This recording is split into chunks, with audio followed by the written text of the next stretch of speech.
حضرت بایزید بستامی کہتے ہیں کہ میں نے اپنی ماں کے آگے ہاتھ جوڑے، میں نے کہا امی تجھے راضی کروں یا رب کو راضی کروں؟ تو اپنے حق مجھے معاف کر دے، اللہ کو میں راضی کر لیتا ہوں۔ ماں نے کہا جاؤ پتر میں اجازت دیتی ہوں۔ گئے جنگلوں میں ذکر و فکر میں لگے رہے، تنہائی میں اس کو یاد کرتے رہے، دن رات ذکر کے چراغ روشن رکھے۔ 12 سال گزر گئے حق کی تلاش میں۔ ایک دن واپس بستام کے قریب سے گزر رہے تھے، خیال آیا چلتے چلتے ماں کو سلام کر جاؤں۔ دروازے کو دستک دینے لگے تو اس خیال نے ہاتھ روک لیا کہ ساری زندگی ماں کو سکھ تو دیا کوئی نہیں، اب دکھ بھی کیوں دینے لگے ہو؟ رات کا ایک پہر بیت گیا ہے، سردیوں کی لمبی رات ہے، ماں بستر میں لیٹی ہوگی، تیرے لیے اٹھے گی، دروازہ کھولے گی۔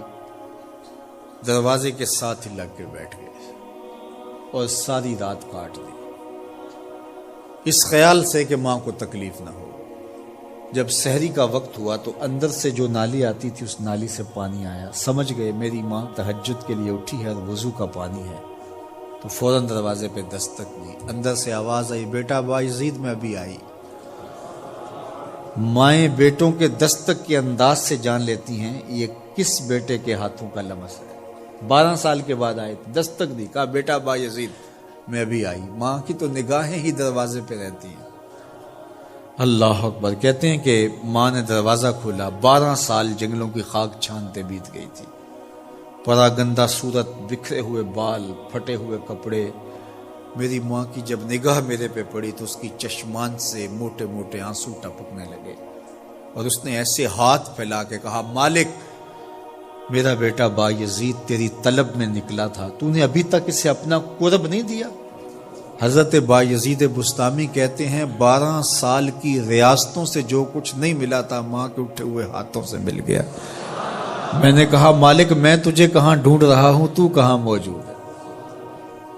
تو ماں باپ کی رضا اللہ کی رضا کا دروازہ کھولتی ہے۔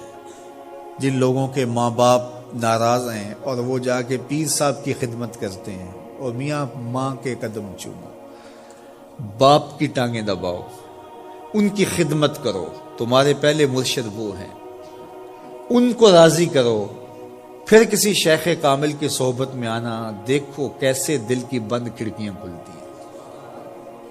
ایک مرشد تو ناراض کر رہا ہے اور دوسرے مرشد سے تمہیں کیا ملے گا؟ تو راستہ یہیں سے کھلے گا۔